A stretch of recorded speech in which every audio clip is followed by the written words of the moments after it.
Gitu.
Shalom Bapak Ibu, saudara-saudari. Bu Shalom, Mary. Bu. Selamat sore. Selamat sore Shalom Bu. juga. Sore Bu. Sore, Bu. Shalom Pak. Shalom. Shalom, shalom semua. Bagaimana kabar? Luar biasa Bu. Luar biasa.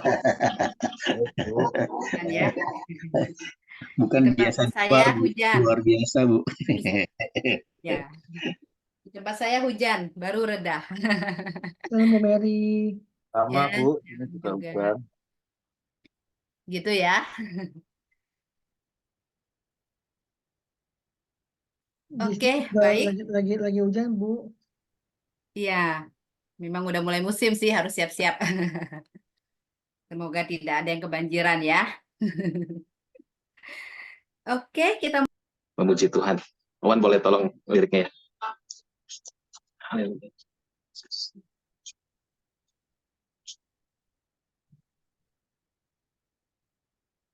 Ku bersyukur padamu Tuhan atas kasih-Mu.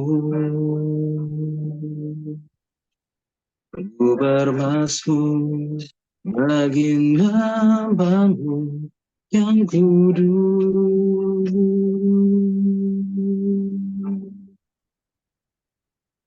Apa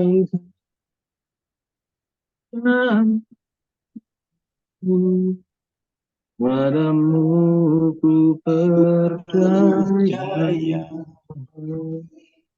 betapa mulianya Tuhan, ku rindu menyatakan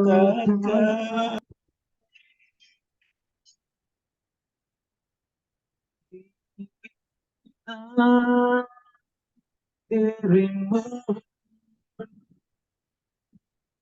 mengatasi langit. Kebesaran-Mu Tuhan mengatasi beriman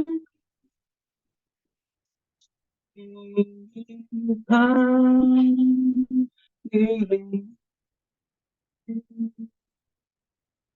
mengatasi langit. Kemuliaan-Mu Tuhan mengatasi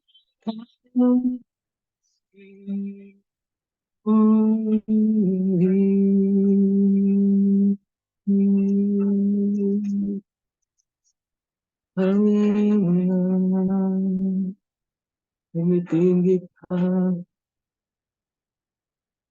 nama-Mu kudus.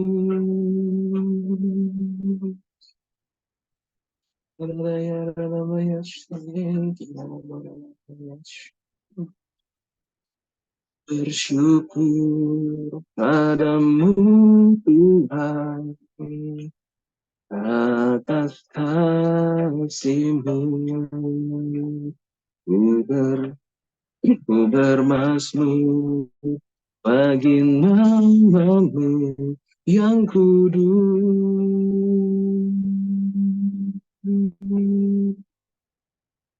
Sebab Engkau kebenaranku, padamu ku percaya. Betapa mulianya Tuhanku, ku rindu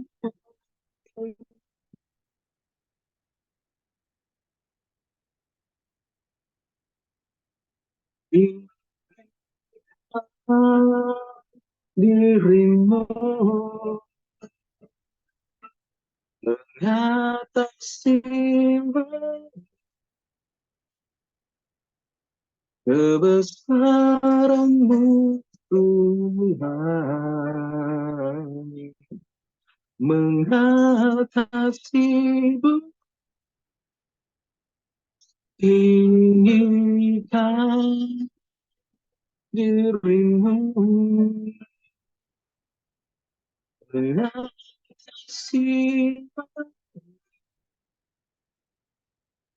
kemuliaan-Mu Tuhan, mengasihi bumi.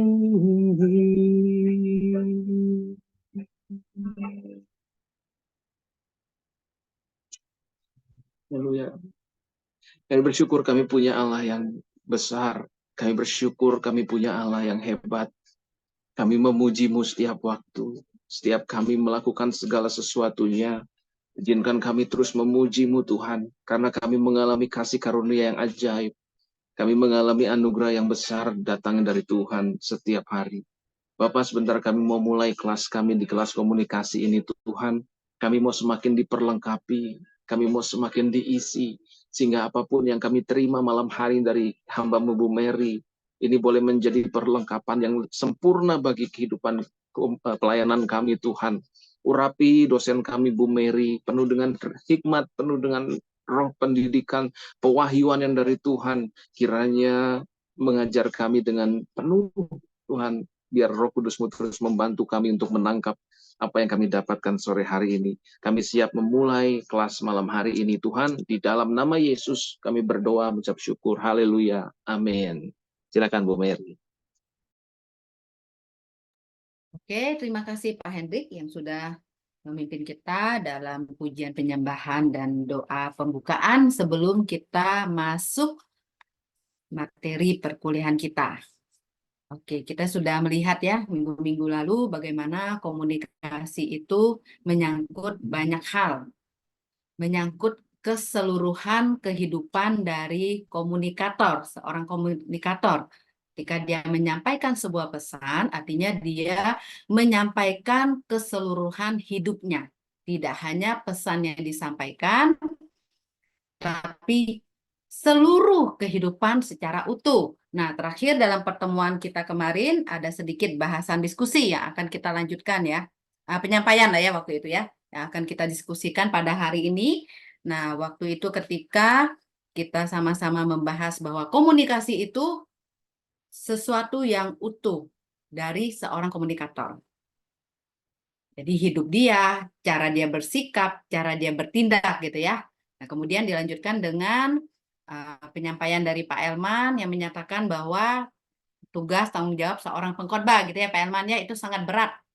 Dan sampai ada orang yang akhirnya takut gitu untuk berkhotbah gitu ya. Jadi dilema gitu ya. Satu sisi kita diminta untuk melayani gitu, memberitakan kabar baik. Satunya penyampaian firman Tuhan. Tapi dengan tuntutan standar firman Tuhan, nah itu dirasa sangat berat gitu ya. Dan kemudian dari Ibu Naomi juga menyampaikan waktu itu, apa waktu itu Bu? Setuju dengan Pak Elman. Gimana Bu? Coba sampaikan dikit yang dari Ibu. Apa ya Bu, saya lupa lagi. Waktu itu kan Ibu menyampaikan Waktu itu tuh apa lagi membahas ini ya?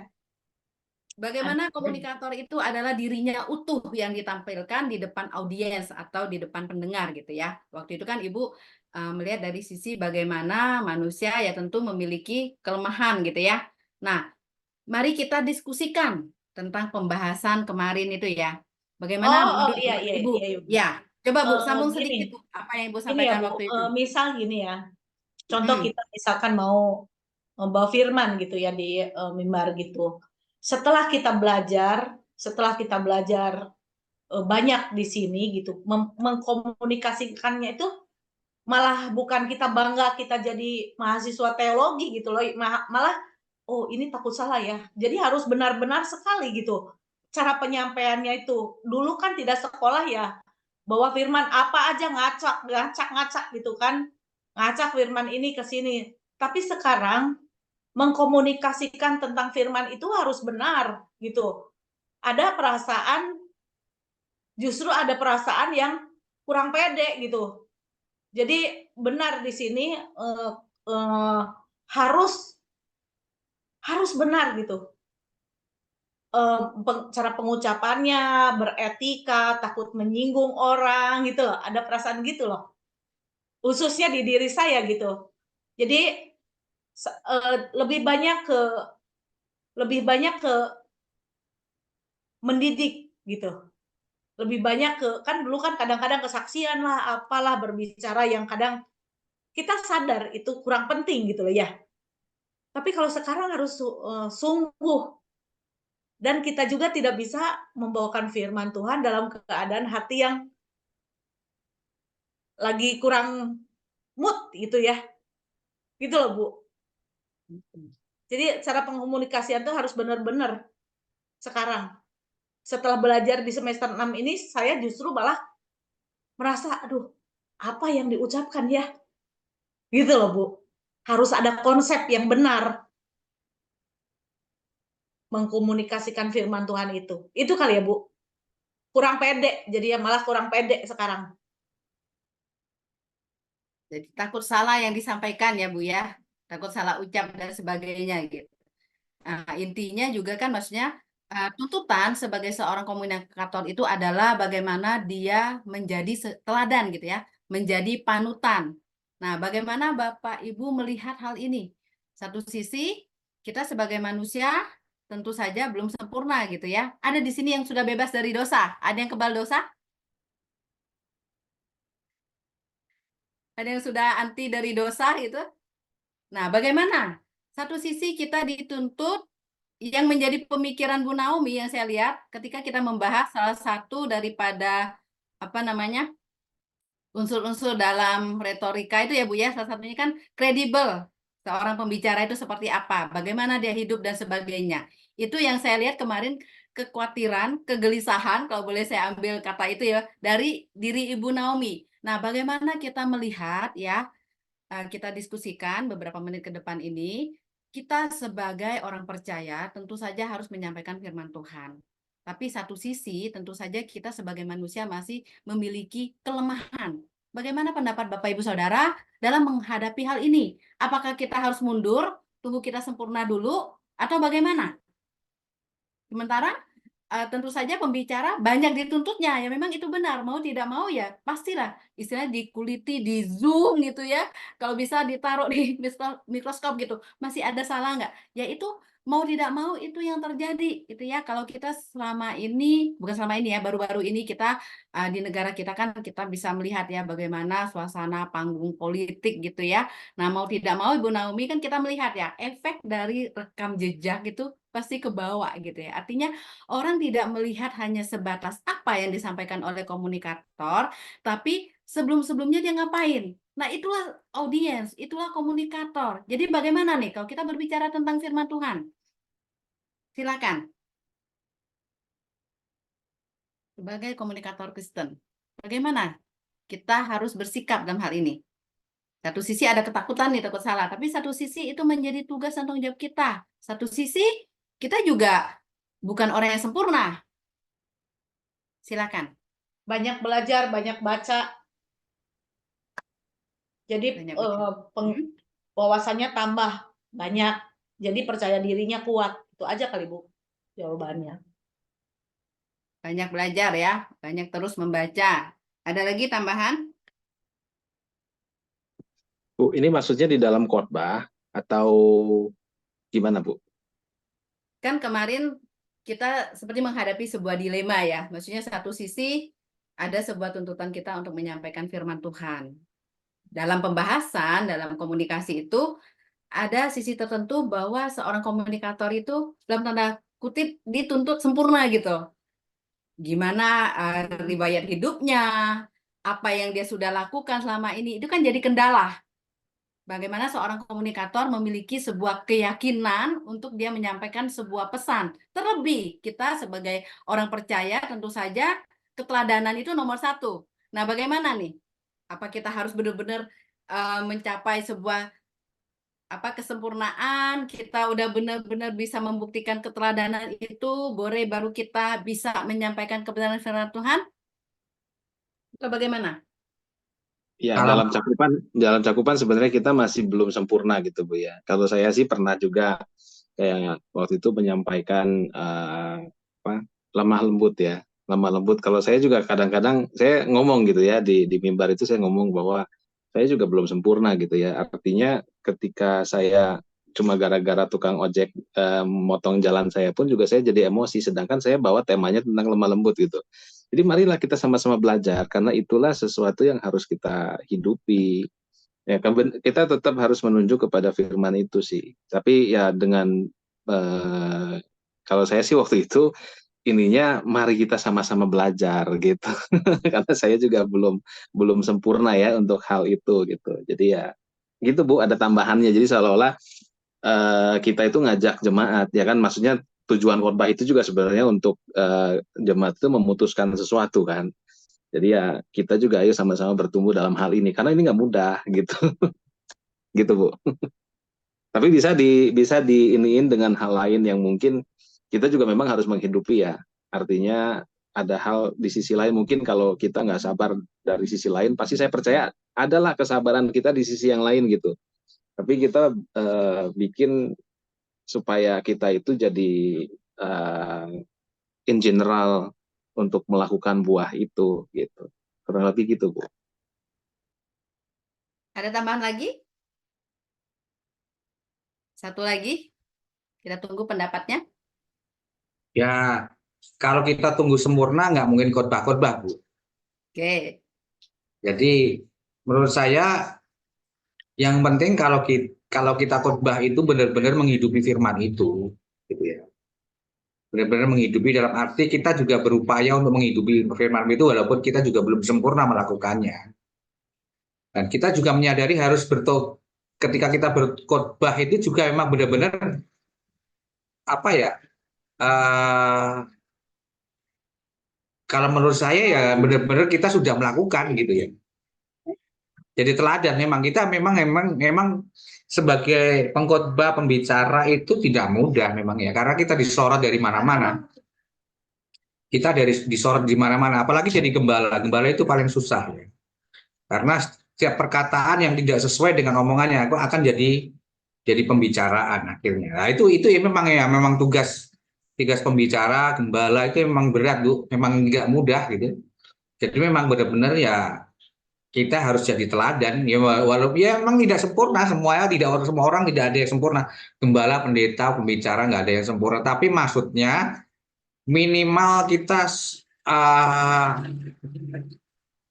dalam kehidupan kita itu tidak lebih apa namanya ya jadi teladan lah tadi teladan benar-benar jadi teladan gitu ya bagi orang-orang yang mengenal gitu ya meskipun latar belakang kita mungkin ya nggak baik-baik amat gitu tapi yang saat ini kondisi ketika kita berkhotbah memang harus orang benar-benar kita hidupi meskipun tadi dibilang Samuel pedang bermata dua gitu kadang kita juga belum sempurna juga kalau kita nunggu sempurna nggak bakal khotbah. oke. Apakah sudah menjawab Ibu Naomi? Pak Elman mungkin masih ada sedikit yang menggelitik di hati.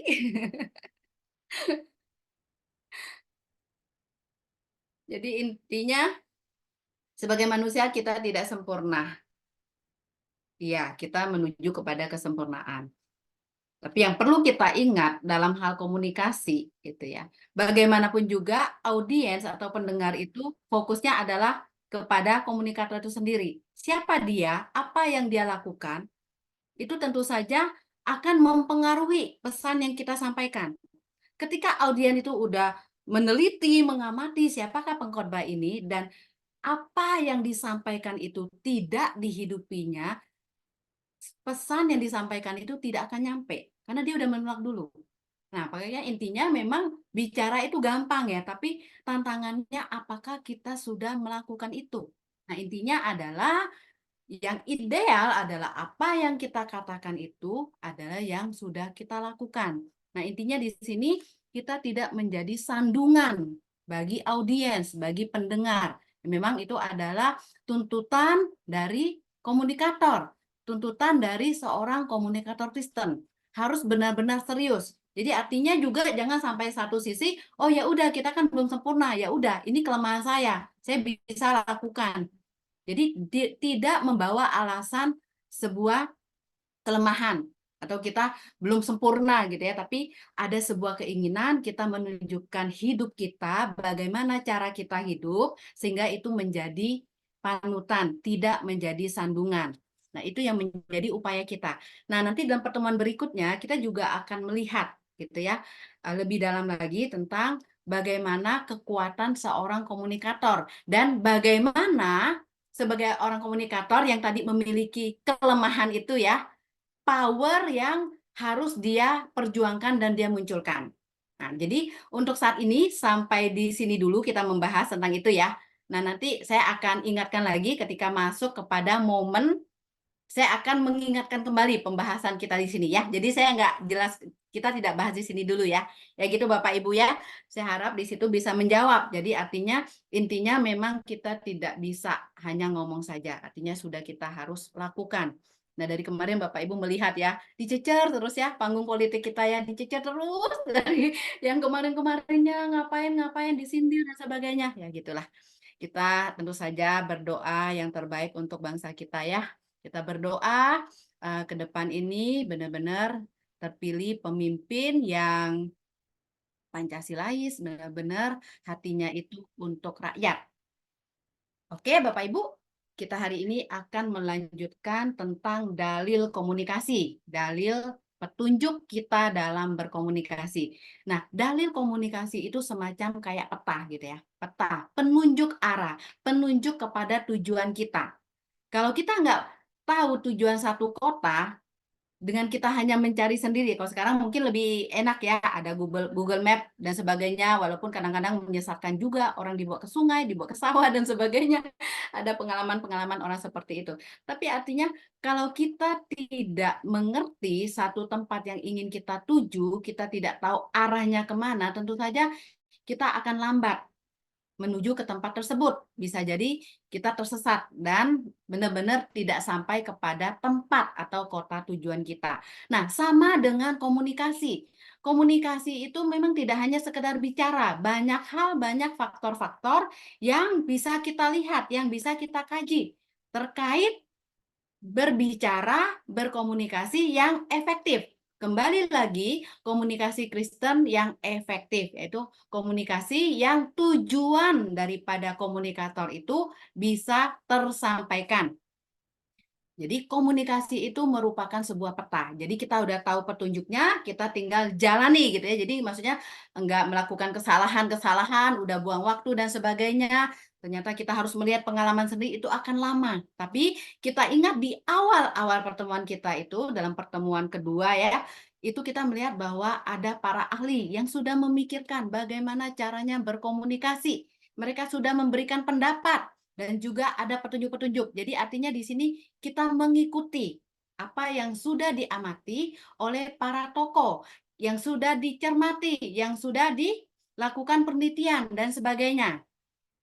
Nah, jadi penting sekali untuk kita menerapkan dalil komunikasi, petunjuk dalam berkomunikasi. Sehingga komunikasi kita itu benar-benar mencapai tujuannya. Nah, jadi dalil itu kembali lagi petunjuk kita dalam berkomunikasi. Jadi dalam dalil itu ketika ada permasalahan, kita dapat melakukan sebuah tinjauan dan kita dapat mencari sumber permasalahannya dan penyebab konflik. Cara menyusun pesannya bagaimana, termasuk waktu menyampaikan. Nah, ini kalau kita mempelajari, membahas tentang dalil komunikasi.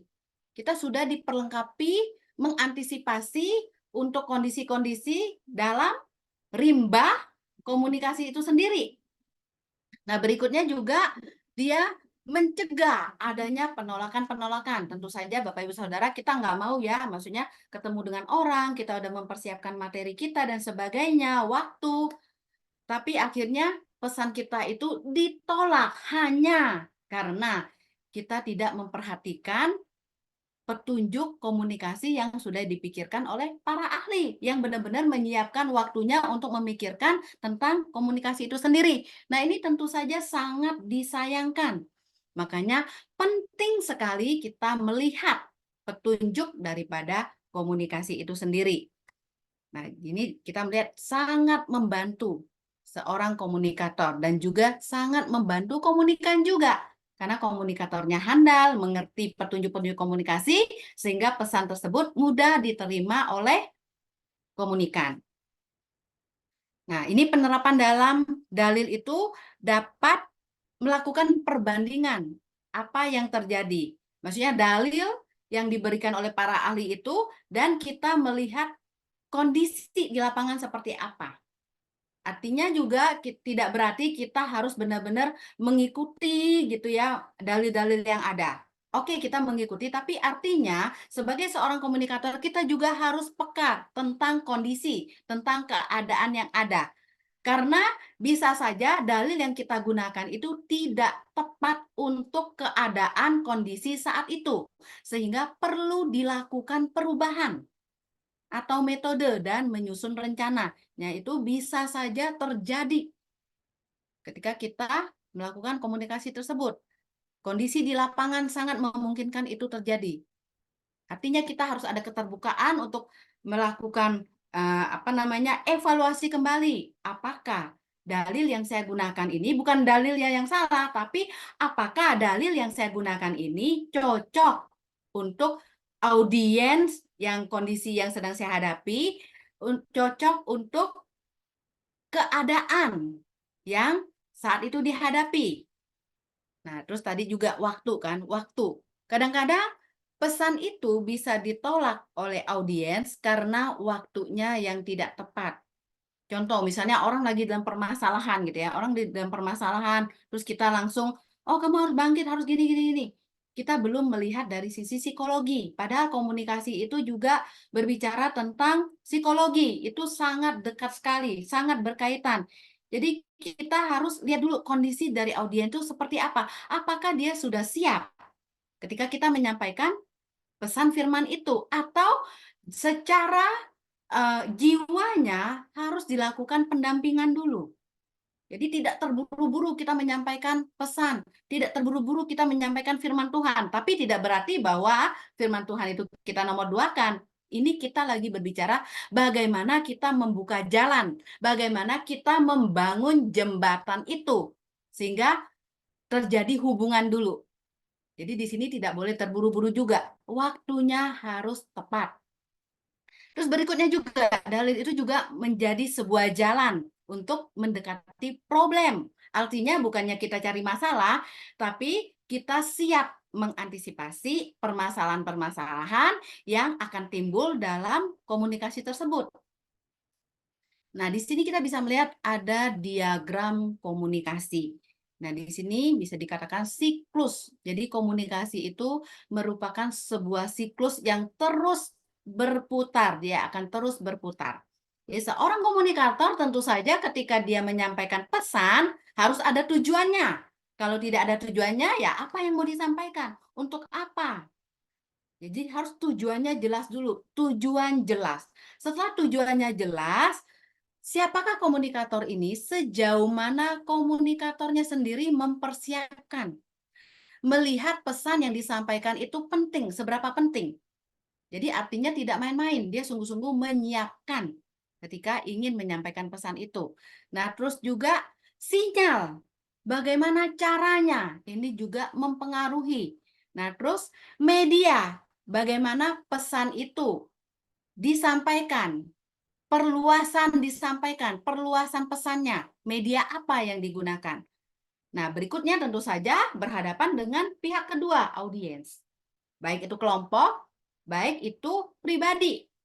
Nah, berikutnya setelah ada pribadi yang mendengar, ada pendengar di situ, sudah disampaikan pesannya, tentu langkah berikutnya adalah sangat diharapkan pemahaman. Jadi bukan hanya mendengar toh, tapi ada pemahaman. Dia paham tidak berhenti sampai di situ, menunjukkan sebuah perubahan. Sehingga terjadi atau sampai kepada titik tujuan daripada komunikator itu sendiri. Pesan yang disampaikan mencapai tujuan. Jadi ini siklus, dia menjadi sebuah siklus yang akan terus berputar. Sampai kepada tujuan, terus bagaimana komunikatornya, sinyal, medianya, audiensnya, pemahaman maupun perubahannya, itu akan terus berputar. Akan terus dilakukan evaluasi. Jadi artinya ketika seorang komunikator melihat ada perubahan dalam audiens seperti tujuan penyampaian pesan, tidak berhenti sampai di situ karena ada step berikutnya. Terus dilakukan evaluasi sampai kemudian ada respon, ada pergerakan yang lebih lanjut dari komunikan. Ada pergerakan bersama-sama komunikator maupun komunikan. Nah, di sini kita mau lihat lebih dalam sedikit mengenai tujuan. Dalil komunikasi yang tadi diagram itu di awalnya kan ada tujuan di situ. Nah, jadi di sini tujuannya apa? Memiliki pesan yang disampaikan itu tadi harus jelas. Jadi komunikator jelas dulu mau bicara tentang apa. Perubahan apa yang mau dibawa? Apa yang mau dia bawa manfaat kepada komunikan, kepada komunitas yang ada. Terus pencapaian dalam komunikasinya. Nah, itu harus dipikirkan. Isi terlebih. Apa isinya? Sistematikanya, bahan-bahannya. Terus berikutnya adalah memenuhi kebutuhan. Sekali lagi Bapak Ibu, berbicara tentang manusia ini tidak akan lepas dari kebutuhan dia. Manusia kan ada roh, jiwa, dan tubuh. Jadi artinya kita tidak bisa mengenyampingkan. Dari sisi psikologi, dari sisi tubuhnya juga. Apa yang menjadi kebutuhan daripada, nah kalau kita berbicara tentang penyampaian firman Tuhan kepada satu kelompok masyarakat dengan budaya tertentu, perlu juga seorang komunikator memperhatikan kebutuhan di tempat itu. Bisa dimulai dari pribadi, bisa juga masuk kepada kelompok masyarakat. Apa yang dibutuhkan? Apakah di situ membutuhkan peningkatan dalam sisi pendidikan, dalam sisi ekonomi, mungkin pemberdayaan alam dan sebagainya.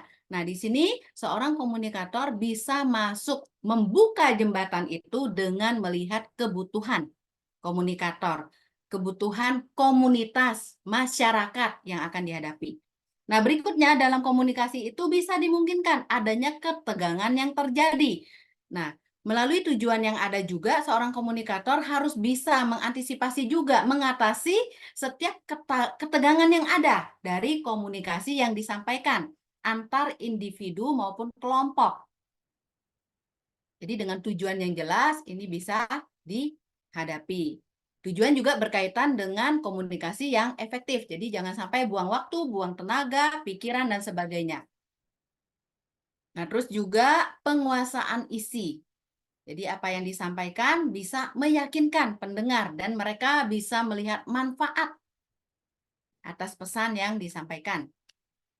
Nah, berikutnya kita bisa melihat di sini berbicara tentang komunikasi itu ada komunikator, ada juga tujuan di dalamnya yang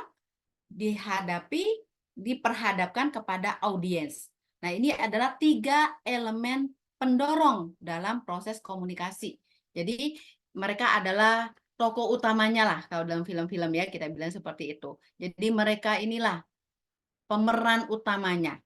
Kalau tidak ada komunikator, siapakah yang menyampaikan pesannya? Ada komunikator dan audiens, tapi tujuannya tidak jelas, komunikasinya pun tidak akan berhasil. Hanya ada komunikator dan tujuan, tentu saja tidak ada yang mendengar, gitu. Jadi artinya siapa yang dituju?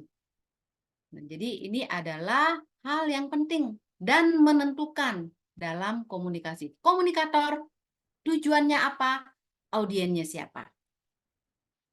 Nah, seorang komunikator tentu saja dia memberikan petunjuk, pengarahan, binaan kepada audiens. Oleh sebab itu, untuk membuat bahan itu tentunya seorang komunikator dia harus mencari banyak ide atau kata kunci. Mencari idenya, bahan yang akan disampaikan yang muncul dari ide. Idenya seperti apa, nanti dikembangkan dalam bahan-bahan yang akan disampaikan kepada komunikator. Nah, ide itu sangat mahal ya. Kira-kira Bapak Ibu ya, kalau berbicara tentang ide itu sering hilangnya di mana? Ide itu dia ibaratnya kayak cepet datangnya, cepet juga dia kaburnya. Jadi artinya seorang komunikator harus siap sebenarnya dengan pulpennya, dengan kertasnya. Tapi mungkin zaman sekarang cukup dengan gadget gitu ya, dengan HP gitu. Setiap ada ide, kata kunci aja langsung diketik, langsung disimpan. Karena kata kunci itu ketika kita dapat ide itu, kita akan kembangkan menjadi sebuah bahan. Nah, jadi ide itu mahal sekali ya Bapak Ibu. Jadi ketika Bapak Ibu mendapatkan sebuah kata yang menjadi sebuah ide, cepat-cepat diketik. Biasanya pengalaman saya, dia cepat datang, dia cepat pergi gitu. Makanya harus ditangkap gitu. Kata kuncinya aja. Nah, biasanya yang paling sulit adalah ide itu datang kalau pas mandi. Susah gitu. Biasanya langsung hilang gitu. Sayang banget kadang-kadang pas habis mandi. Itu betul, Ya. Bu. Kenapa? Betul banget. Betul, betul. Seperti itu. Lupa, tadi apa ya? Diingat-ingat, nggak ada, nggak ketemu lagi. Lupa aja blank. Itu benar, Bu. Benar banget. Memang ide itu mahal, makanya saya bilang. Orang kalau bisa jual ide itu mahal. Yang beli mahal. Makanya saya bilang tadi harus cepat-cepat ditangkap. Tapi kalau lagi di kamar mandi gimana mau nulisnya ya Bu ya? Basah kan? Nah itu pasti kita banyak hilangnya di situ di kamar mandi. Nah, terus berikutnya kita bisa melihat di sini ya, kalau komunikator itu juga berkaitan dengan ya kepribadian dia, pengalaman komunikator. Jadi, komunikator itu misalnya contoh komunikator A dan B, dia menyampaikan tentang bahasan yang sama. Tapi dalam penyampaiannya bisa berbeda. Kenapa? Karena itu dipengaruhi oleh kepribadian dia.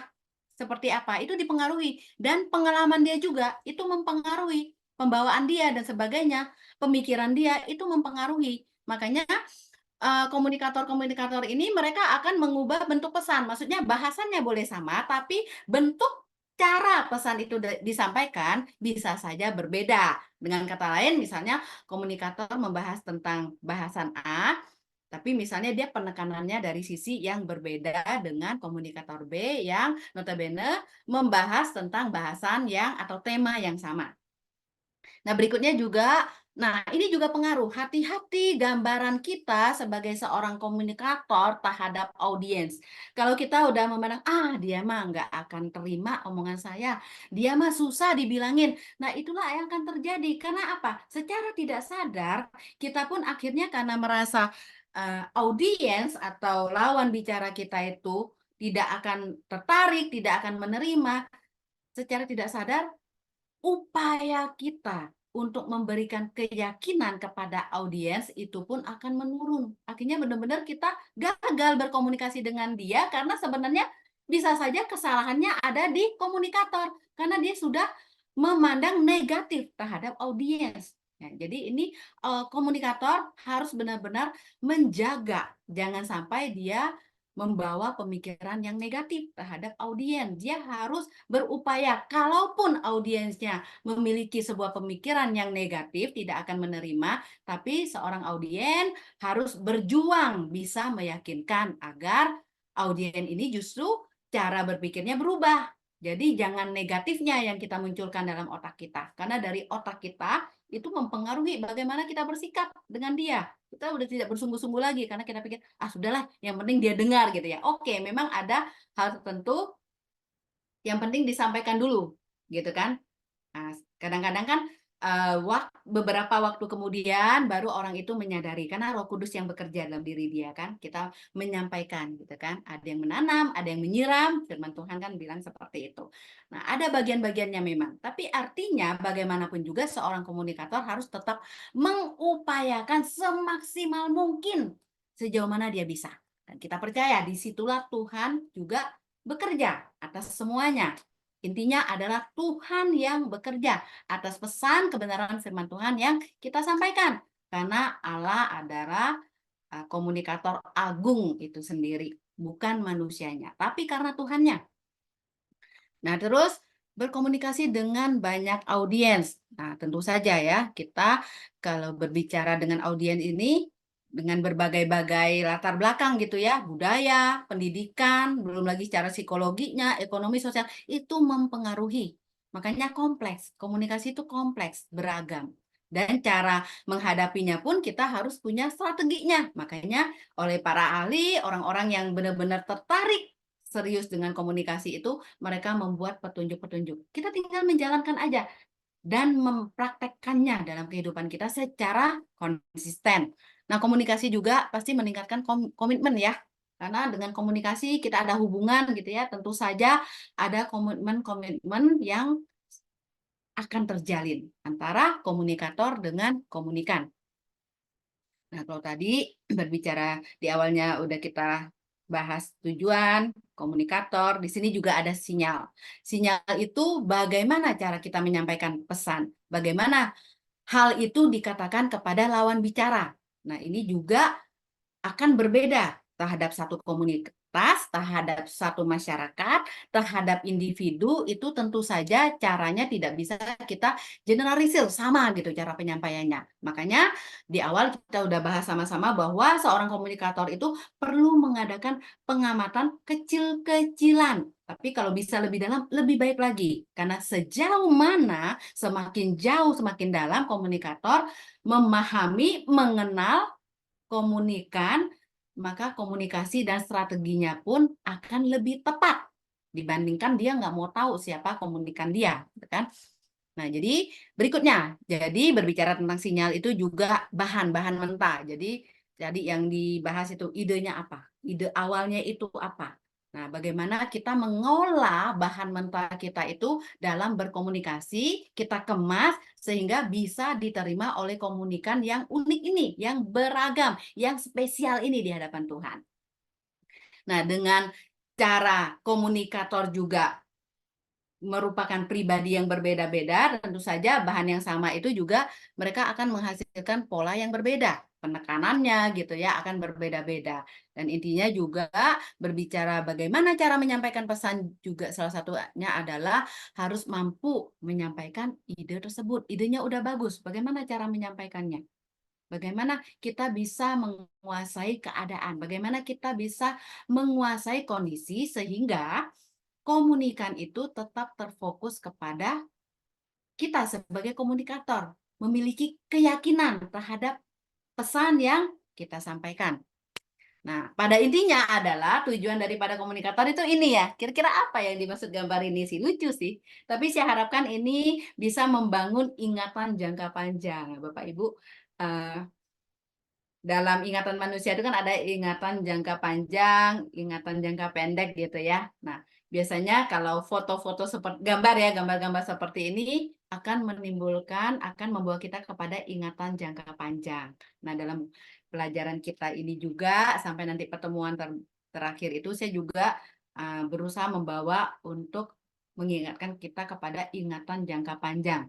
Jadi ketika Bapak Ibu nanti ingin berkomunikasi dan mengingat gambar ini ya, saya harapkan bisa menjadi ingatan jangka panjang. Artinya gambar kan berbicara, gambar berbicara. Gambar itu di balik gambar yang sederhana itu di belakangnya bisa membawa atau mengandung makna yang dalam, cerita yang dalam.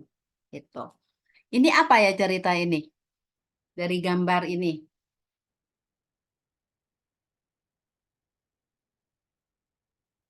Jadi pesan yang disampaikan oleh komunikator, ada yang ketemu, kepada komunikan seharusnya,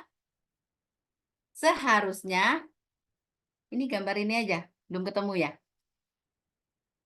Sama persis kan?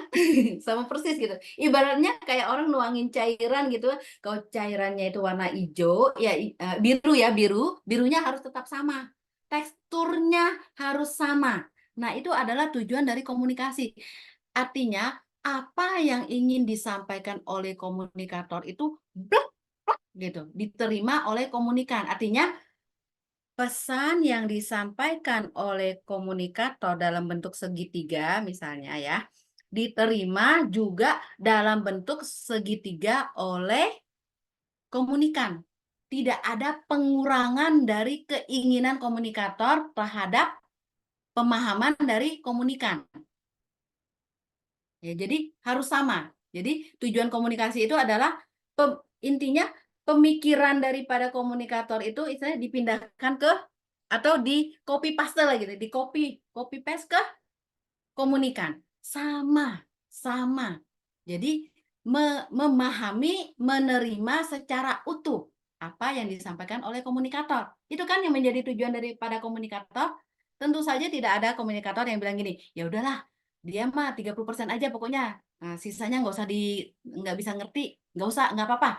Nggak mungkin ada komunikator yang seperti itu. Tentu saja seorang komunikator maunya full 100% bisa diterima komunikan sehingga pada akhirnya mereka bisa bersama-sama bergerak untuk dalam sebuah komunikasi berikutnya. Nah, jadi intinya mengingat bahwa setiap manusia itu latar belakangnya banyak gitu ya, berbeda-beda dan sebagainya. Jadi dalam penyampaian komunikasi itu sinyal itu harus tepat. Sinyalnya tepat. Sinyalnya tepat, cara penyampaiannya tepat. Kenapa? Karena budayanya berbeda.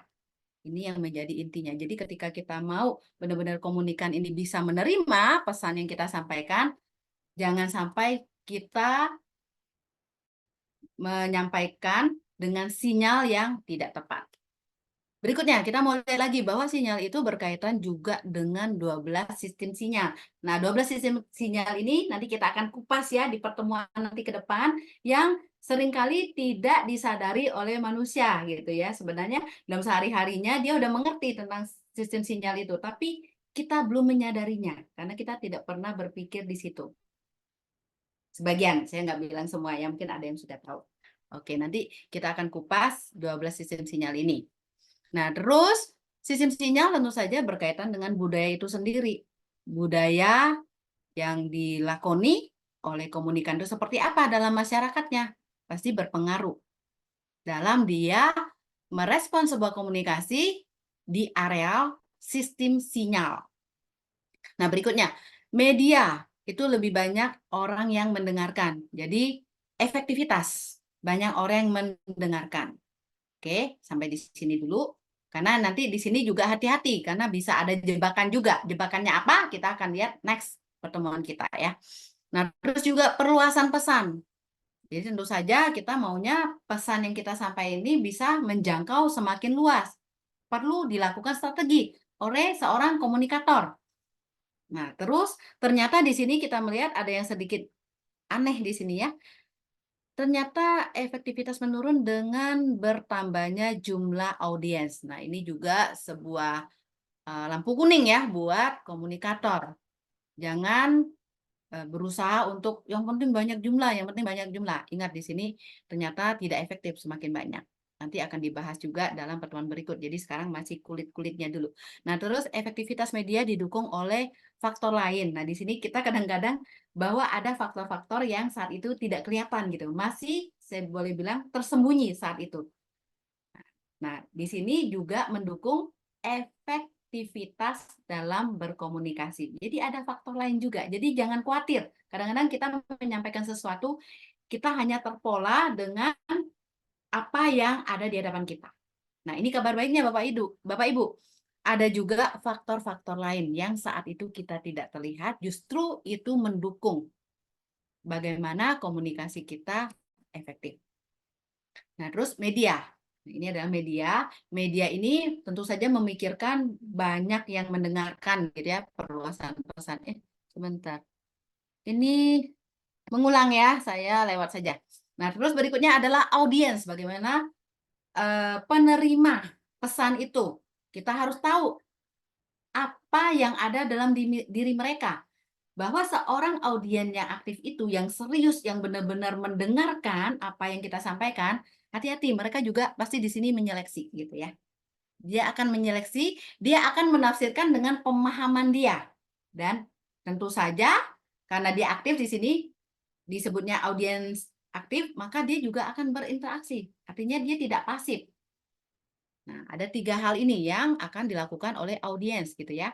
Jadi audiens juga berkaitan dengan pesan yang disampaikan melalui media, terus pola masyarakat hidup juga mempengaruhi bagaimana mereka berkomunikasi. Nah, intinya juga keyakinan dan sistem nilai. Keyakinan dan sistem nilai. Nah, keyakinan juga sangat menentukan bagaimana orang berpikir, bagaimana dia berprinsip, bagaimana dia bertindak, dan bagaimana mereka menjalani nilai-nilai kehidupan. Nah, itu berpengaruh juga. Artinya kita harus tahu juga bagaimana audiens ini dalam dia melihat, dalam dia meyakini sesuatu, bagaimana juga sistem nilai itu dia hidupi. Nah, terus kita akan berlanjut, masih dalam siklus itu ya, siklus komunikasi, pemahaman. Memahami apa yang didengar. Nah, ini kembali lagi tergantung dari psikologinya, psikologi daripada audiens. dan tentunya individu masing-masing gitu. Kembali kepada masing-masing. Pemahaman audiens kalau kita udah berhadapan dengan komunitas, dengan kelompok masyarakat, bisa saja pemahaman mereka berbeda. Nah, terus penafsiran berkaitan dengan pengalaman dan juga kebutuhan. Nah, ini tentu saja pengaruh ya, pengalaman mereka, apa yang mereka butuhkan. Nah, di sini ada dimensi rasional, bagaimana mereka berpikir, melihat idealis hidup dan sebagainya ya. Terus juga bagaimana mereka mengontrol emosi dan sebagainya. Dan ketika digabungkan antara cara mereka berpikir dan cara mereka bertindak. Terus berikutnya, perubahan dan umpan balik. Nah, bagaimana kita melihat umpan balik daripada komunikan, cara menjangkau, cara untuk memancing mereka ya, bisa memberikan respon. Nah, tentu saja diperlukan penyesuaian isi. Jadi, komunikatorlah yang harus menyesuaikan dengan komunikan. Jadi, komunikator tidak bisa menuntut atau memaksa komunikan dia yang menyesuaikan. Kamu yang harus ikut saya. Komunikan itu justru dia harus bisa membangun sebuah keyakinan dari komunikan. Dengan kesadaran dirinya menerima pesan yang disampaikan. Nah, terus berikutnya, setelah dia memahami, dia juga ada perubahan. Nah, kalau berbicara perubahan berkaitan dengan orang-orang yang bereaksi terhadap komunitas. Nah, kembali lagi, kelompok sosial juga ini ada pengaruhnya. Terus juga keputusan untuk berubah dihasilkan dari kombinasi dampak media massa dan juga jaringan antar pribadi. Jaringan dia terhisap di jaringan yang seperti apa. Nah, itu juga mempengaruhi. Ada kombinasinya ya, dampak media dan juga di mana dia berjejaring dengan pribadi yang lain. Nah, terus umpan balik yang ditangkap dan aktual itu akan membentuk pesan. Jadinya pesan yang disampaikan, nah terus ada umpan balik itu akan membentuk pesan. Pesan yang disampaikan oleh komunikator kepada komunikan, diterima oleh komunikan, akan membentuk pesan, tindak lanjut dari komunikasi yang dilakukan dalam tahap itu. Nah, terus berkaitan dengan umpan balik, persiapan dalam mempersiapkan komunikasi itu tentu sangat penting ya. Jadi, firman Tuhan yang disampaikan. Kita menyampaikan kebenaran firman Tuhan, tapi ada persiapan yang secara serius yang perlu dilakukan oleh komunikator. Nah, sekarang mari kita pikirkan bersama-sama. Apa yang menjadi tolak ukur dari keberhasilan komunikasi Kristen? Kalau kita menyampaikan kebenaran firman Tuhan, terus komunikan yang dirinya tidak percaya Yesus, terus dia percaya Yesus, dan kemudian dia dibaptis, apakah ini menjadi sebuah tolak ukur?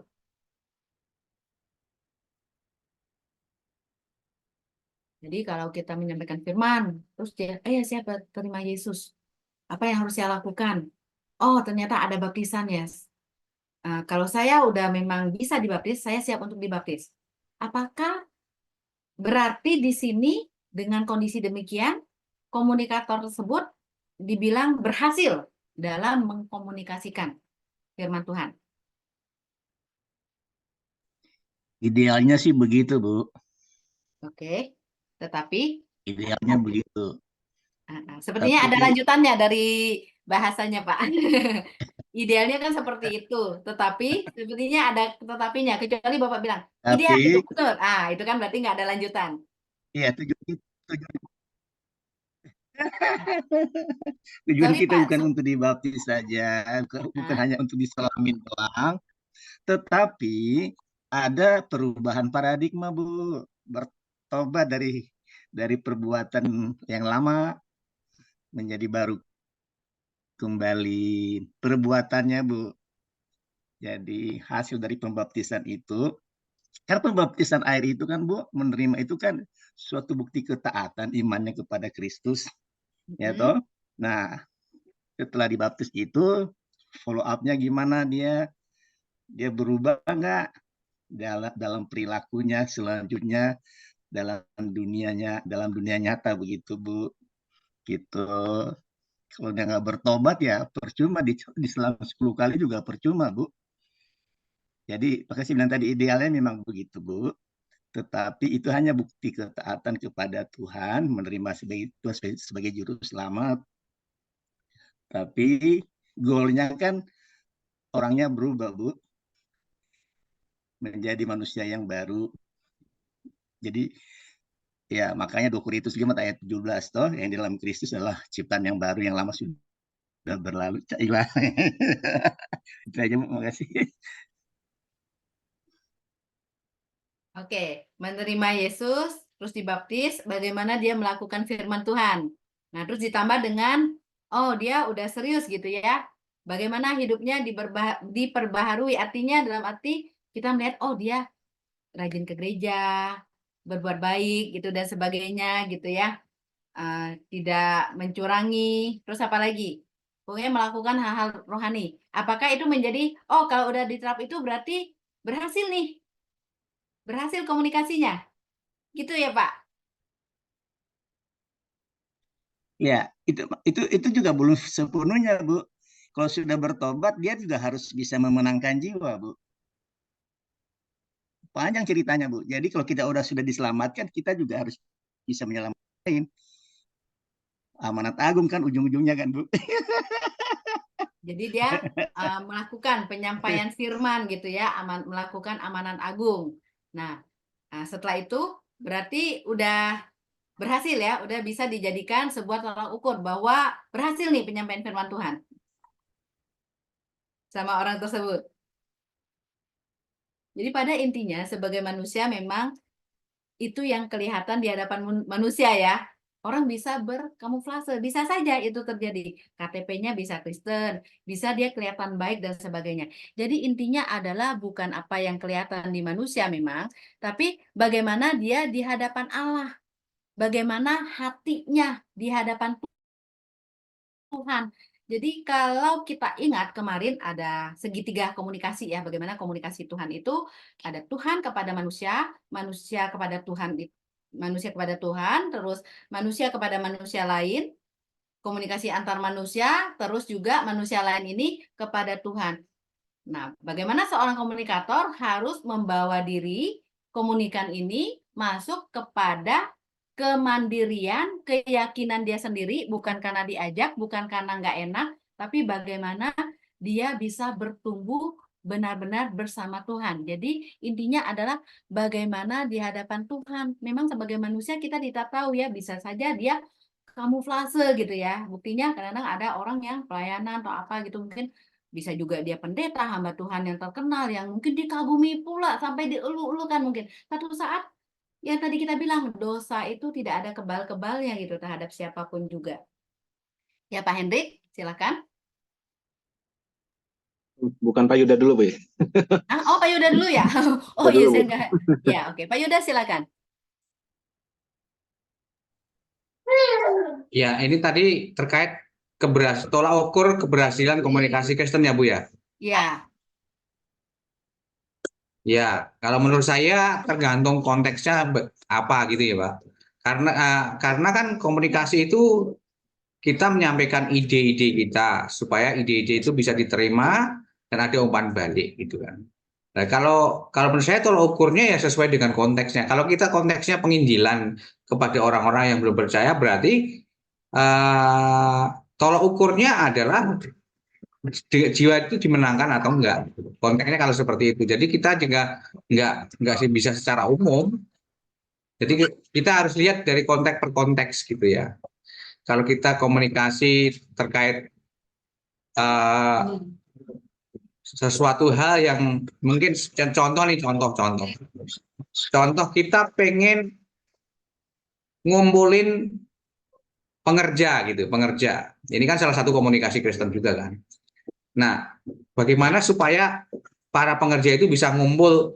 Nah, tolak ukurnya berarti ya kalau pengerja itu bisa ngumpul berarti komunikatornya itu berhasil gitu, menurut saya. Karena targetnya kan kita ngumpul gitu. Idenya kan ngumpul gitu. Mengumpulkan jemaat atau mengumpulkan pengerja gitu. Jadi Jadi tolak ukurnya ya sebesar apa antusias pengerja dan atau jemaat bisa dikumpulkan gitu. Kalau menurut saya seperti itu tolak ukur komunikasi ya. Jadi tergantung ide dari kita itu apa dan kita sampaikan kepada komunikan atau lawan komunikasi kita atau objek atau komunikasi kita, dan itu kita sampaikan dengan baik dan objek yang kita tuju itu bisa menerima ide kita dan memberikan umpan balik, ya umpan balik itu yang jadi tolak ukurnya gitu. Kalau menurut saya itu. Jadi kita harus lihat dari konteks per konteks ya. Jadi itu Bu. Oke. Jadi tolak ukurnya Tolak bukan ukur ya. Jadi kalau dari sisi itu ya yang tadi Bapak bilang kan mengumpulkan pengerja. Jadi tujuannya adalah bagaimana mereka bisa berkumpul. Artinya perkumpulan itu kan untuk mendengarkan firman. Pesan firman gitu ya Pak ya. ya kan gini Bu, kalau tujuannya tuh untuk seandainya kalau orang bertobat itu kan nggak bisa ya, kita nggak bisa menobatkan orang kan ya, hanya Roh Kudus. Itu nggak bisa jadi tolak ukur Bu akhirnya. Gitu. Itu tolak ukurnya secara umum berarti, bukan karena kita, mungkin karena didoain orang lain juga Pak Budi doain, terus akhirnya orang itu bertobat kan belum tentu karena kita juga gitu. Nah, kalau kayak gitu nggak bisa jadi tolak ukur. Kalau menurut saya, ini menurut saya ya, kan yang jadi tolak ukur itu harusnya kita sendiri yang tentukan. Seandainya, oh saya pengen contoh nih, saya pengen ngumpulin mahasiswa angkatan 21 di rumah saya. Saya japri ke WhatsApp, ternyata pada nggak respon. Saya kirim pesan di WhatsApp grup, ternyata nggak ada yang respon, yang datang cuma Bro Hendrik seandainya. Terus akhirnya saya kesel. Bukan kesel, maksudnya supaya bisa datang gimana caranya ya? Saya japri pakai WhatsApp. Ketika itu kemudian saya telepon satu-satu. Akhirnya mereka sampai bisa ngumpul di rumah saya. Itu, nah ketika mereka bisa ngumpul di rumah saya semua, berarti itu kok saya berhasil komunikasinya. Tolak ukurnya itu kalau menurut saya. Saya mau tambahin Pak Yuda. Lanjut Pak Hendrik dulu. Oke, silakan. Kalau saya diundang Pak Yuda dengan cara begitu, saya datang sih, tapi saya nggak suka cita Pak. Kan itu kok Pak Hendrik kan yang target saya kan yang penting ide saya sampai terlaksana. Komunikasi kan itu basicnya. Nah, iya betul. Pak Hendrik datang gitu ya Pak ya. Ya. Pak Hendrik juga punya keuntungan. Saya undang itu jago dapat keuntungan, tak kasih makan, tak kasih kan gitu. Jadi itu datangnya itu karena terpaksa gitu kali ya Pak Hendrik. Enggak lah Bu, ada makanan kok, masa terpaksa sih Pak Hendrik. Malah dia tanya lagi kapan diundang saya. Nah, jadi saya gini Bu, saya ini punya mentor waktu saya awal-awal hidup baru ya. Saya ini punya mentor unik Bu. Jadi saya ini kalau dia udah sekali ngajarin saya, terus saya misalnya ada pergumulan, terus saya nggak boleh datang lagi dengan masalah yang sama. Jadi dia nggak akan ladenin kalau saya masih belum selesai dengan masalah itu. Sampai sekarang mentor saya masih ada di Jakarta. Nah, tapi saya ada satu yang bikin saya itu teringat-ingat sampai sekarang. Jadi waktu saya awal-awal bertobat mau melayani, itu saya nggak pede.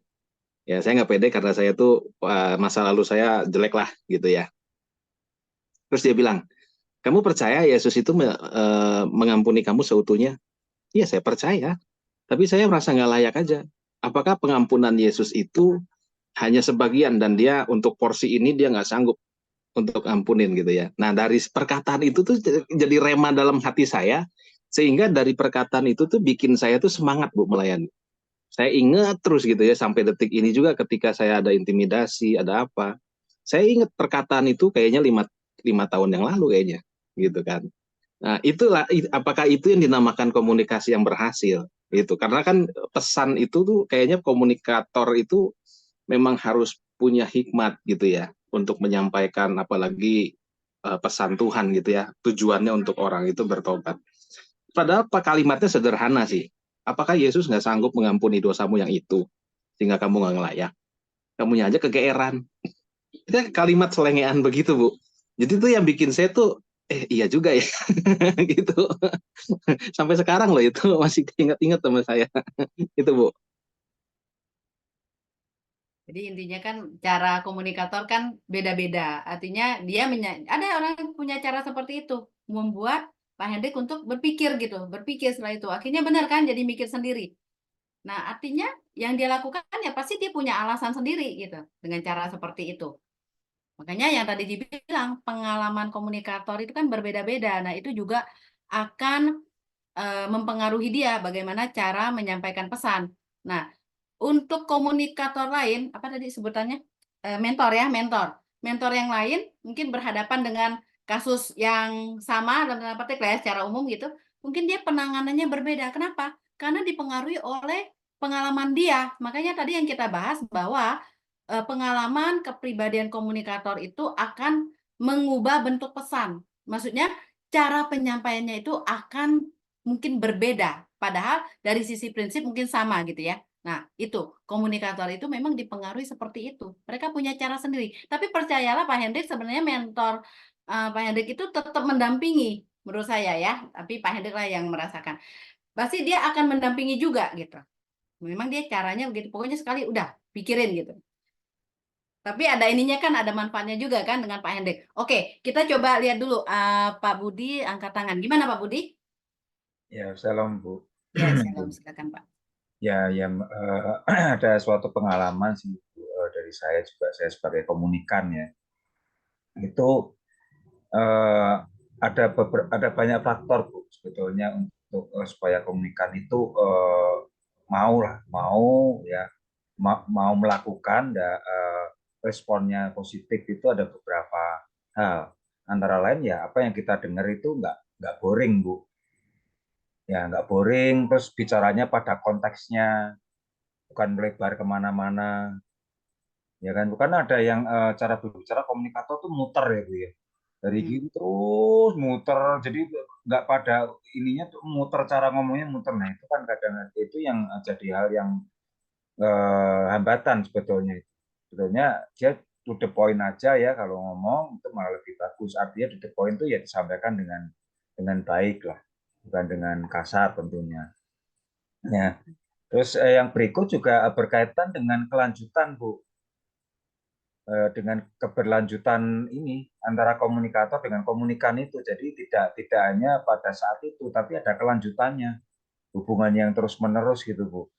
Misalkan dalam hal ini mungkin Mbak Tuan dengan jemaat, ya itu jemaat bisa lebih dekat. Artinya mungkin dalam satu dua hal dia konseling gitu, misalkan dia mau konseling, mau terbuka.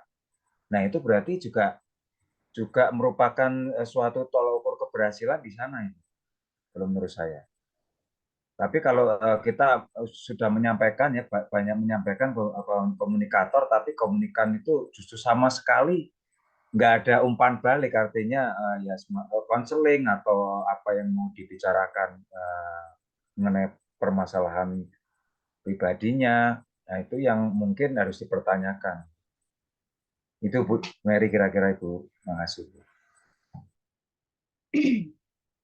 Jadi kita melihat di sini berbicara tentang tolak ukur keberhasilan dalam komunikasi Kristen. Kembali lagi, sang komunikator agung itu adalah Allah itu sendiri. Jadi komunikator menyampaikan pesan, kita lagi bicara lingkup komunikasi Kristen. Komunikator Kristen menyampaikan pesan kebenaran firman Tuhan. Nah, yang bekerja itu Allah. Yang melakukan semua itu bukan kita yang membuat orang itu bisa menerima Yesus dibaptis, tapi Allah yang bekerja. Jadi artinya kita melakukan bagian kita. Kita melakukan bagian kita. Kita ambil yang menjadi tugas kita.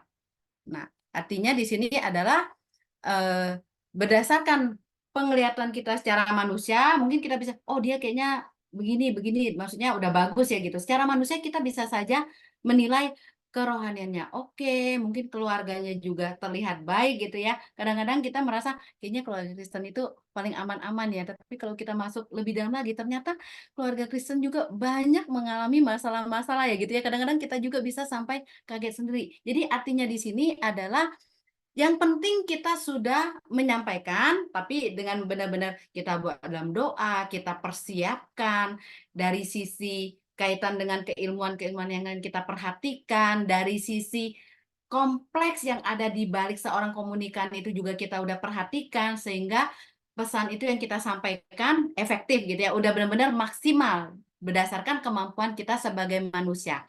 Nah, artinya di balik semua itu bukan karena kekuatan kita, bukan karena kemampuan kita sebagai manusia. Jadi intinya adalah bukan apa yang kelihatan di hadapan manusia, tapi bagaimana di hadapan Allah. Makanya yang segitiga itu adalah akhirnya seorang komunikator harus bisa membawa komunikan ini akhirnya memiliki hubungan pribadi sendiri dengan Tuhan. Di mana dia ketika menghadapi permasalahan bukan tidak boleh mencari komunikator, itu tidak masalah, tapi dia memiliki sebuah keyakinan bersama Tuhan. Dia bisa menjalankan imannya bersama Tuhan. Jadi intinya adalah komunikasi Kristen itu adalah bagaimana dia di hadapan Tuhan. Jadi di sini kita, walaupun misalnya ada komunikator yang menyampaikan gitu, misalnya contoh ya, terus pada akhirnya dalam waktu tertentu setelah orang ini, komunikan ini menunjukkan sikap yang serius dalam mengikuti Tuhan, terlibat dan juga membawa dampak misalnya, dan satu saat misalnya dia kembali kepada hal yang tidak berkenan di hadapan Tuhan, itu artinya gini loh, komunikator sudah menjalankan tugas dia. Nah, di mana ada kesempatan dia tetap mendampingi, mengingatkan, mendoakan dan sebagainya. Jadi pada intinya adalah komunikasi Kristen itu adalah bagaimana dia di hadapan Tuhan. Jadi maksudnya yang lagi mau kita buat saat ini adalah kita juga jangan terkecoh dengan apa yang ditampilkan secara manusia. Karena pada intinya adalah bagaimana di hadapan Tuhan. Nah, kita mau lihat di sini ya. Kembali lagi, faktor dari keberhasilan komunikasi Kristen. Apakah kepiawaian seorang komunikator dalam menyampaikan kebenaran firman Tuhan? Tentu saja tidak ya Bapak Ibu ya. Nah, ini jadi faktor keberhasilan komunikasi Kristen itu adalah karena Tuhan itu sendiri. Karena dia adalah the great communicator. Jadi semua hanya karena Tuhan. Artinya seorang komunikator harus benar-benar mengandalkan Tuhan. Dan jangan berbangga. Maksudnya, oh ini karena saya dia bisa masuk Kristen dan sebagainya. Komunikator harus ingat, semua itu hanya karena Tuhan. Komunikator hanya sebagai alat yang maksimal menjalankan tugasnya. Tanpa Tuhan, tidak ada satupun komunikasi Kristen yang berhasil. Jadi ini yang mau kita tekankan. Oke. Nah, terus berikutnya, jadi respon rohani itu ada dalam wilayah Allah. Nah, jadi peran manusia yaitu menimbang alternatif untuk berdoa, minta kepada Roh Kudus menuntun kita bagaimana kita menyampaikan kebenaran firman Tuhan, waktunya yang tepat, dan juga komunikan bisa menerima. Jadi persiapan itu penting. Artinya di sini, oke, semua itu hanya karena Tuhan. Tapi kita juga harus tahu bahwa seorang komunikator juga harus mempersiapkan diri dengan sungguh-sungguh dalam menyampaikan pesannya. Bukan berarti, oh ya udah Tuhan yang bekerja kan, pokoknya seadanya aja. Tidak seperti itu. Persiapan penting untuk menyampaikan pesan yang benar, jelas. Nah, di situ Roh Kudus campur tangan, memberi pemahaman, dan orang yang bersangkutan menerima Yesus sebagai Tuhan dan Juru Selamat pribadi. Jadi pada akhirnya komunikan akan menjalani kehidupannya yang bergantung kepada Tuhan. Jadi sisi kehidupan komunikan dengan Tuhan. Nah, terus jadi tanggung jawab kita adalah bagaimana kita menciptakan pemahaman. Bagaimana pemikiran kita dan juga perencanaan, bagaimana kita menyampaikan pesan itu jelas kepada komunikan. Sehingga tujuan komunikasi itu akan tercapai. Nah, di sini kita bisa melihat berbicara tentang pemahaman karena intinya kan adalah pemahaman dan dia bertindak ya komunikan itu. Mari kita mau lihat di sini bagaimana kita bisa melihat apa yang dikatakan Alkitab tentang pemahaman. Nah, di sini ada 4 ayat ya. Silakan mulai dibuka aja. Nanti sukarelawan bisa membaca. Dimulai dari Mazmur 119 ayat 34. Berikutnya mempersiapkan diri ya. Jadi langsung ya, biar kita cepat. Mazmur ya, Bu? Ya. Mazmur berapa, Bu? 119 34. 34. Iya, betul. Ayat yang berapa, Bu? Ayat 34. Buatlah aku mengerti, maka aku akan memegang Tauratmu. Aku hendak memeliharanya dengan segenap hati. Oke. Biarlah aku hidup. Lanjut, Bu. Ya. Itu udah Biarlah masuk aku bukunya. hidup. Oke. Oh, Ya, lanjut, selanjutnya. Silakan, Bu. Ya. Dilanjutkan? Dilanjutkan, Bu? Ya, silakan Bu. Dua-dua aja kalau enggak. Ibu satu lagi, nanti 2 lagi yang lain. Biarlah aku hidup menurut petunjuk perintah-perintahmu, sebab aku menyukainya. Lanjut. Ya, Mazmur 19 ayat 144. Peringatan-peringatanmu adil untuk selama-lamanya. Buatlah aku mengerti, supaya aku hidup. Oke. Yeremia apa? Ya, sebentar. Yeremia 3 ayat 15. Yeremia 3 ayat 15. Aku akan mengangkat bagimu gembala-gembala yang sesuai dengan hatiku. Mereka akan menggembalakan kamu dengan pengetahuan dan pengertian. Amin. Nah, di sini dikatakan pentingnya pengertian, pentingnya pemahaman, dan yang bisa membuat kita mengerti kebenaran firman Tuhan, memahami kebenaran firman Tuhan adalah Allah itu sendiri. Makanya dalam Mazmur itu dikatakan bahwa buatlah aku mengerti, buatlah aku mengerti. Jadi Allah yang membuat kita mengerti akan kebenaran firman Tuhan. Allah yang membuat kita memahami kebenaran firman Tuhan. Nah, jadi hari ini kita bisa melihat dalil-dalil ya, dalil-dalil dalam komunikasi, bagaimana itu membantu kita dalam menjalankan komunikasi kepada audiens. Ada yang mau ditanyakan? Atau ada yang mau didiskusikan?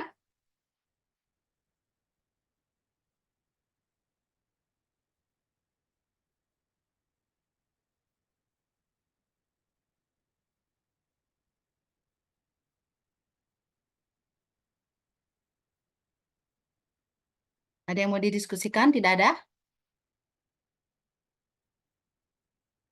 Semua lengkap ya hari ini ya.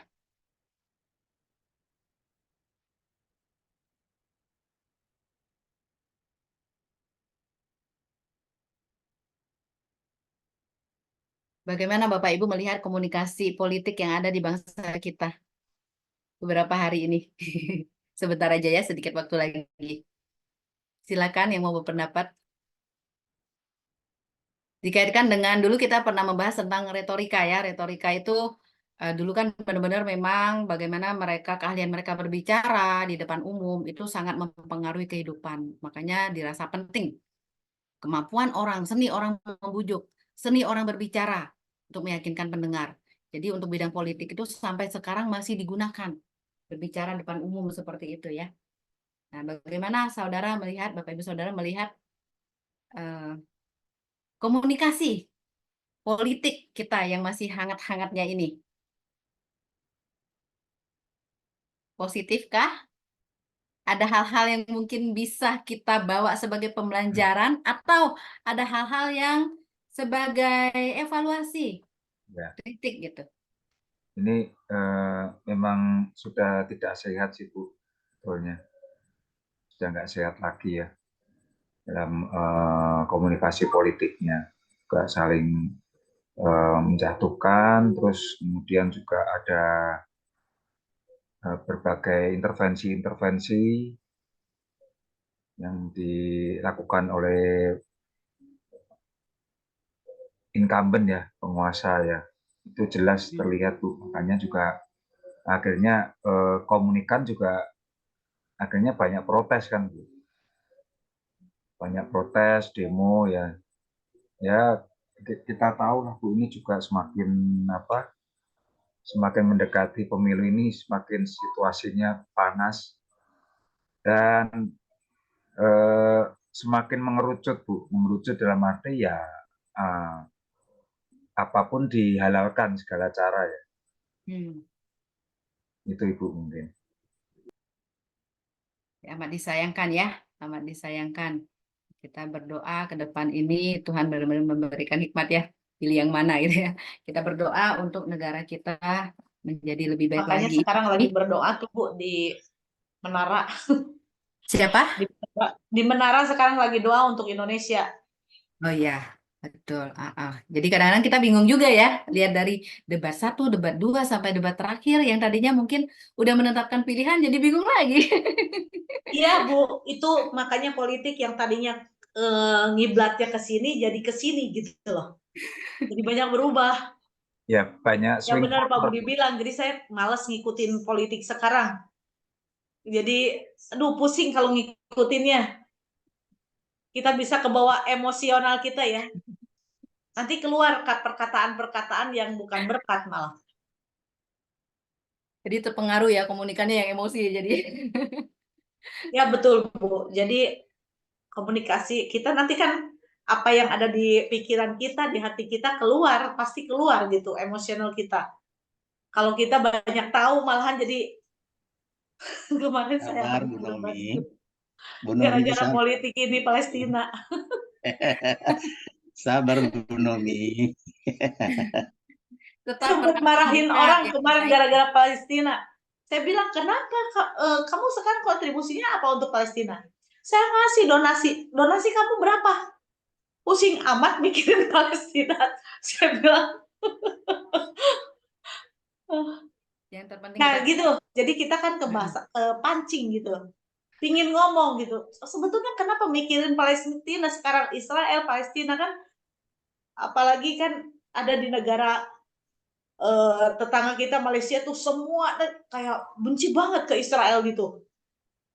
Semua tuh pakai anak-anak kecil sekolah dasar pun udah didoktrin.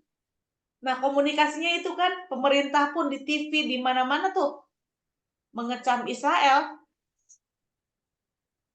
Di Indonesia sama juga.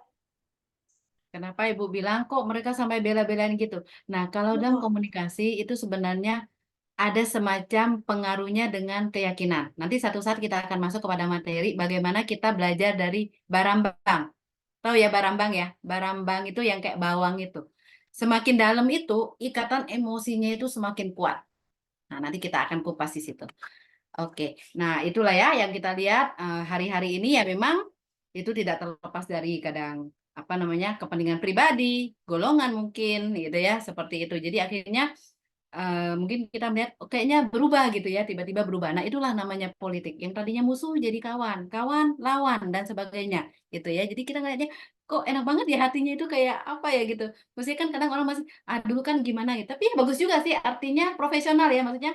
Ya, walaupun itu ranah politik ya tidak berarti harus memutus hubungan antara satu dan lain ya itu positif, oke ya boleh seperti itu ya. Cuman kadang-kadang dia mikirnya ya di balik itu ya tidak menutup kemungkinan ada unsur-unsur ya kepentingan-kepentingan lain seperti itu ya. Oke kita doakan ya biar semua dapat berjalan baik, baik di hari nanti kita pencoblosan gitu ya, dan juga keadaan berikutnya juga tetap damai sentosa, kita dipimpin oleh pemimpin Ada yang pesan sponsor Bu. apa tuh Pak pesan sponsor? Jangan lupa debat terakhir hari Minggu ini Bu. Pak, sorry Pak, suaranya terputus di saya. Apa Pak pesan sponsornya? Debat terakhir hari Minggu ini. Tanggal 4 Bu, Suara saya debat Rame terakhir Bu. Bu, calon Yang kelima presiden. terakhir. apa? Ada debat terakhir Bu, nanti di tanggal 4. Calon Sinyal saya presiden jelek ya. sekali ya. Sinyal saya jelek ini sepertinya. Saya nggak bisa mendengar dengan jelas, baik Pak Budi maupun Pak Elman. Sekali lagi saya coba. Kenapa Pak? Singkat aja Pak. Ada debat terakhir nanti Bu, tanggal 4 calon presiden ya. Hari Minggu ya. Ya. Oke. Nanti kita Maksud Pak nobar ya Elman di itu rumah tadi Pak masing-masing. Elman ya, Pak Elman tadi mau nyampaikan itu Bu. Oke, apa perlu kita nobar di Jum? Oke, Kita baiklah. dukung doa ya Bu ya. Iya Boleh Pak, Bu, boleh. Kita dukung boleh ya. doa Biar seru ya. supaya yang nomor titik-titik itu yang menang ya. Nomor yang titik-titik biar menang. Oke, baik Pak.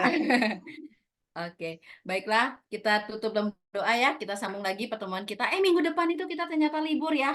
Jumatnya juga. Berarti kita harus rombak rencana kita di awal. Samuel, berarti mungkin minggu depannya ya.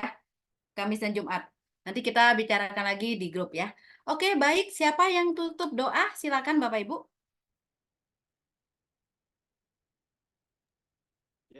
Saya lagi. Oke, silakan. Mari kita berdoa. Bapak, kami bersyukur kami boleh belajar malam hari ini tentang komunikasi Kristen dan yang membuat komunikasi ini berhasil. Tuhan, kiranya Engkau terus mengendalikan apapun yang kami katakan, kami lakukan Tuhan, biarlah semua hikmat, marifat yang daripadamu terus yang menjalankan kehidupan kami, yang memberi inspirasi pada kami semua. Kami bersyukur atas dosen kami, Bu Mary, yang telah membimbing kami malam ini, Tuhan.